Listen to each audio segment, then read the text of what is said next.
လုပ်ကိုစလုပ်တာပဲချိန်လုံးကလည်းကိုရှက်လောကကိုစတင်ဝင်ရောက်တာတော့ဒီ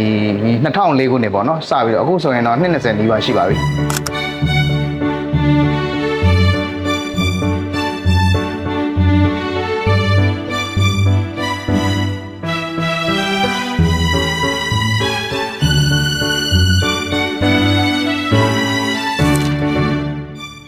အစားတောက်တွေနဲ့ဟင်းလျာတွေပေါ့ဘယ်လို passionate ဖြစ်လဲဟင်းလျာပြင်ဆင်ချက်ပြုတ်တယ်ဆိုတာဒီအစားတောက်တွေနဲ့အမှုပညာဖန်တီးမှုတစ်ခုပါပဲဟိုတီထွင်လိုက်တဲ့ဟင်းလျာတွေကို customer တွေကကြိုက်ကြတယ်ဒီ customer တွေပျော်ရွှင်နေဆိုရင်ရှက်တွေကလည်းဝမ်းသာဂုဏ်ယူမိပါတယ်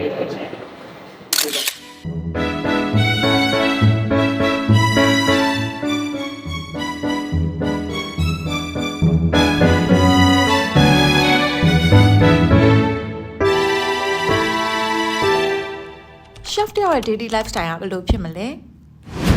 ဟိုတယ်ကိုဆက်ရောက်တာနဲ့ဒီ customer တွေရဲ့လိုအပ်ချက်တွေကိုဖြည့်ဆည်းဖို့အတွက် MQI တင်းတစ်ခုလုံးနဲ့အတူတိုင်ပင်ဆွေးနွေးကြတယ်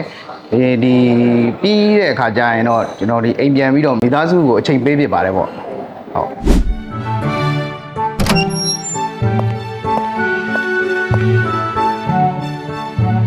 ဒီကိမစစ်တွေကိုဒါအချာလောက်ရမှာနော် feedback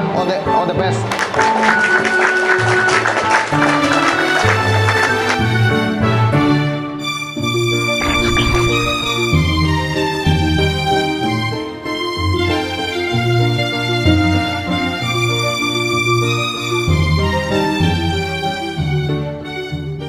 ချက်ပြုတ်နေတဲ့ဟင်းလျာတွေတရားမှာ customer တွေကြိုက်ဆုံးဟင်းလျာကဘာဖြစ်မလဲရှင်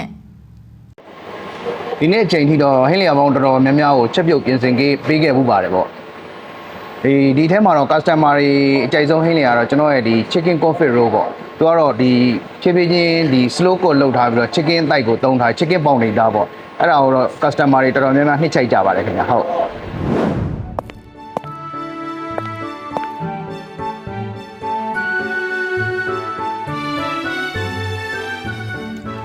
နောက်တစ်ချိန်မှာဖြစ်လာမဲ့ junior chef တွေနဲ့ culinary ဝါသနာပါတဲ့လူငယ်တွေကိုဘာပြောချင်ပါသလဲကိုဖြစ်ရှင်တဲ့အိမ်မက်ကိုဒီဇိုင်းမက်နဲ့စူးစမ်းကြဖို့ပြောချင်ပါတယ်ပြီးတော့လည်းကိုဖန်တီးလိုက်တဲ့ဟင်းပွဲတွေမှာ customer တွေရဲ့အကြိုက်ကိုစူးစမ်းပုံဖော်ကြဖို့လည်းပြောချင်ပါတယ် You might not remember me but you will remember my cooking